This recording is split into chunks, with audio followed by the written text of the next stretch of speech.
The year 2024 is coming to an end, but China's economy continues to grapple with a severe downturn. This has led to widespread layoffs and an increasing wave of unpaid wage disputes. On November 21st, hundreds of workers in Shanghai staged a roadblock protest over unpaid wages. The incident occurred in Shanghai's Qibao.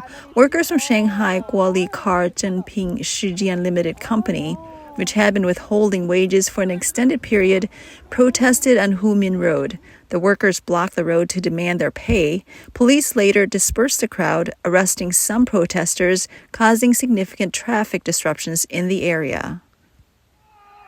Footage from the scene shows officers attempting to forcibly remove one worker, prompting others to shout, "The police are beating people."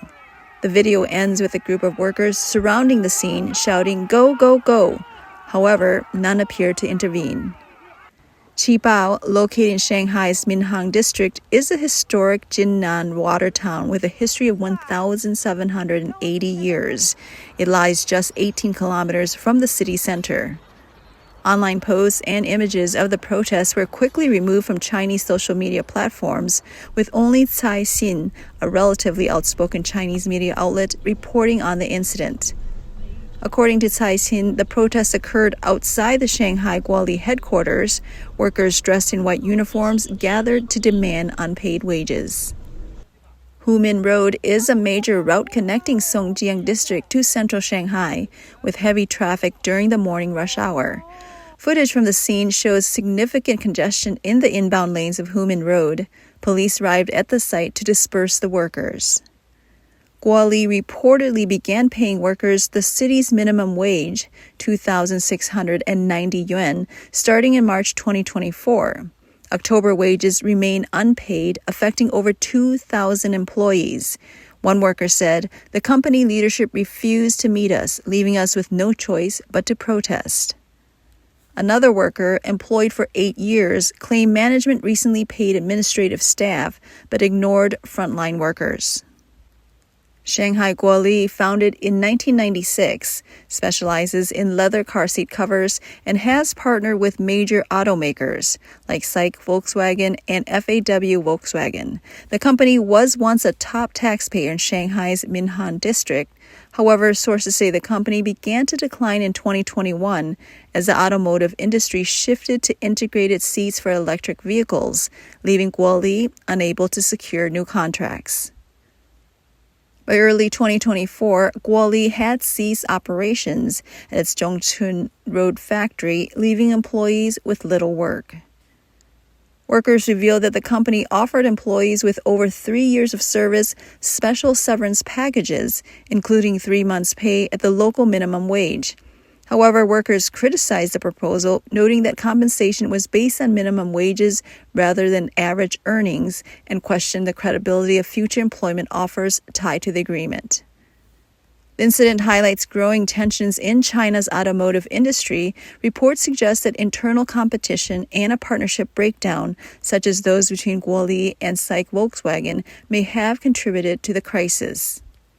An overseas user said, "What I remember most vividly from the early 2000s is how migrant workers were frequently owed wages toward the end of the year. There were cases of workers jumping off buildings or being beaten or even killed while demanding their wages. Over a decade, such incidents gradually decreased, but now, after another decade, they've started happening again. History is a cycle. After the first wave of the pandemic, I went to work at a construction site in Weichu, South Xi'an, where wages were withheld. The boss fled to Gansu, and it cost me a lot of time and money to finally resolve it." Some online comments claim the company's owner previously boasted connections to high-ranking officials, including Wu Banguo, and described the leather seating business as monopolistic and lucrative. However, these claims are unverified. Wu Banguo was a former member of the Communist Party's Politburo Standing Committee and chairman of the National People's Congress. He also served as Shanghai's party secretary and was a member of Jiang Zemin's faction. Wu passed away on October 8 this year. His family in Shanghai has been embroiled in corruption scandals for years. It was reported November 21st that Neta Auto, once a leading new energy vehicle brand, is now facing severe financial difficulties, including mass layoffs, salary cuts, and factory shutdowns. Several suppliers have publicly filed claims against the company. Recently, negative reports about Neta Auto have been widespread. Despite repeated denials from the company, public skepticism persists. In early November, reports surfaced that Neta had laid off 70% of its staff and implemented pay cuts ranging from 5% to 30%. On November 4th, Thailand press reported that Neta Auto had not released its October delivery date. However, Neta-related topics became unusually active on social media. A growing number of employees posted about unpaid wages and created rights defense groups. One insider stated, "We've already formed several groups and are waiting to see what the company does by the 15th, the next payday." At that time, employees had not received their remaining wages. In reality, layoffs began in September, with the company offering severance packages based on end-time salary. However, former colleagues say these payments have yet to be made. Multiple suppliers have filed lawsuits against Neta for unpaid debts. For instance, Guangxi-based Effort sued the company for over 48.2 million yuan in unpaid contracts. Meanwhile, Dongfeng Technology reported being owed 12.73 million yuan. Neta's 3 production facilities located in Zhejiang, Jiangxi, and Guangxi have reportedly halted operations. Local investigations confirmed that Neta's Zhejiang plant has been idle for nearly a month, compounding concerns over the company's financial stability. The crisis extends beyond the automotive sector. Employees of Simply Thai, a well-known restaurant chain in Shanghai, have accused the company of wage arrears and delayed Social Security payments. Posts online claim that the owner has disappeared, leaving workers unpaid for 2 months. A former employee alleged in comments that the owner transferred assets to his shell company, forcing employees to sign new contracts. Under these agreements, back wages would only be paid if the company met revenue targets. Those refusing to sign reportedly forfeited their unpaid salaries. In Guangdong's Zhuhai City, a similar incident occurred on November 15. Workers at Wenrun, the company, staged protests with banners reading, "Return our hard-earned money," after the company's owner allegedly absconded, leaving unpaid wages totaling millions of yuan. China has recently seen a series of violent incidents, including a mass stabbing at the Wuxi Vocational Institute of Arts and Technology in Jiangsu province, which killed 8 and injured 17. The attack has unexpectedly sparked anti-communist sentiment among workers. On the evening of November 16, Xu Jiejin, a 21-year-old recent graduate, carried out a random stabbing attack on campus. Authorities reported that Xu was dissatisfied with the inability to receive his diploma and unpaid internship wages. The attack resulted in 8 deaths and 17 injuries. Reports suggest that insiders have disclosed troubling details about the case. These include allegations that school leaders had exploited and mistreated the suspect, and that his family's appeals to provincial disciplinary authorities were dismissed. The information highlights a broader systemic issue. Amid the aftermath, handwritten pamphlets titled "Letters to the People of China" began circulating in labor markets across southern China. These letters called on workers, students, and citizens nationwide to take action and demanded the overthrow of the Communist Party. The pamphlets were signed by groups identifying as Chinese revolutionaries and social revolutionaries, suggesting coordinated efforts. The pamphlets accuse the Chinese government and corrupt capitalists of collusion, blaming them for creating conditions that push individuals toward violence. One letter reads, "If society provided opportunities, why would anyone resort to killing?" It describes the current era as one where capitalists and the government suppress the people. The letter further criticizes China's labor laws as tools of exploitation, arguing that neither the government nor businesses take responsibility for citizens' livelihoods, leading to continuous outbreaks of violent incidents.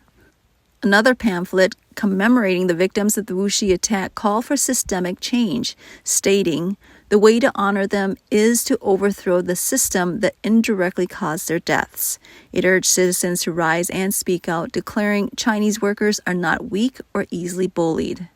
These pamphlets have reportedly appeared in other regions where laborers gather, spreading calls for action and solidarity. Observers compare the phenomenon to the white paper movement, urging its message to be amplified to spark collective action. Despite criticism of the pamphlets' low cultural level, some viewed them as a sign of awakening among marginalized populations. One netizen remarked, "Revolution has begun. Officials and collaborators of the Communist Party must be feeling the fear from these voices." Australia-based historian Li Yuanhua commented on the Wuxi incident, stating, "The attacker likely felt deeply wronged but had no means of resolution, targeting those around him instead of unreachable elites. However, direct actions like Yang Jie's 2008 attack on a Shanghai police station are what truly frightens the Communist Party." Li also noted the potential for anti-communist pamphlets to trigger a chain reaction, saying people's growing dissatisfaction with communist rule increases the likelihood of spontaneous uprisings. This is why the government's stability maintenance budget exceeds military spending. It fears collective action. Separately, Lai Rongwei, executive director of the Taiwan Inspiration Association, warned against romanticizing violent attackers. Terrorist acts must not be justified or glorified. However, the Communist Party's repressive measures leave citizens with no way to express their grievances, he said. Lai added that mounting pressure could lead to a clash between an authoritarian state and an increasingly resilient society, ultimately destabilizing the regime. A group of vocational school students in Guangzhou also posted on the platform yesterday. They described the current society as a pressure cooker, with ordinary citizens unable to escape hardship under communist rule. "We are at the bottom of the bottom," they wrote, "and must rise." Inspired by recent protests and pamphlets, the students said they began distributing handwritten materials advocating for systemic change. "We decided not to become the next perpetrators of violence or slaves to the government. Together, we call for the overthrow of the Communist Party and the establishment of a new life," they declared. The Communist Party, which claims to represent the working class, initially rose to power with support from workers and farmers. However, since the 1980s reforms, these groups have been marginalized, while party elites amass wealth. Corruption scandals, including allegations against former party leader Jiang Zemin's family, highlight the growing disparity. Former Communist Party leader Jiang Zemin, who passed away in Shanghai on November 30th, 2022, remains a polarizing figure. Among the public, Jiang was referred to as the coach of corruption, while his family was labeled the most corrupt in the world. In 2018, overseas Chinese billionaire Guali alleged that the Jiang family controlled assets worth $500 billion, approximately 4 trillion yuan, managed by Jiang's grandson, Jiang Zhicheng. Official obituaries describing Jiang Zemin as a proletarian revolutionary. However, when Jiang Zhicheng appeared publicly, this title became a widely mocked joke on overseas social media platforms. Labor protests have surged in recent years, according to Freedom House's China Dissent Monitor. Public protests in the third quarter of this year rose by 27% compared to the same period last year, with most linked to economic issues. From July to September 2024, the organization recorded 937 public protests, 41% of which were led by workers. Guangdong saw the most protests at 18%, followed by Shandong, Sichuan, Henan, and Zhejiang. Freedom House noted that China's government tightly censors information on protests, prompting the organization to systematically monitor and analyze protests in all 500 prefecture-level cities. Chairman of the Board of Directors of the New School for Democracy, Dr. Cheng Qianyuan, remarked that most protests historically involve ordinary workers. However, recent demonstrations have seen participation from business owners, reflecting the severity of China's economic challenges. He warned, if people can no longer survive, the legitimacy of communist rule built on economic growth and nationalism will collapse. Zheng concluded that combining international pressure with domestic unrest could lead to dissent within the party itself. accelerating progress towards systemic change in China.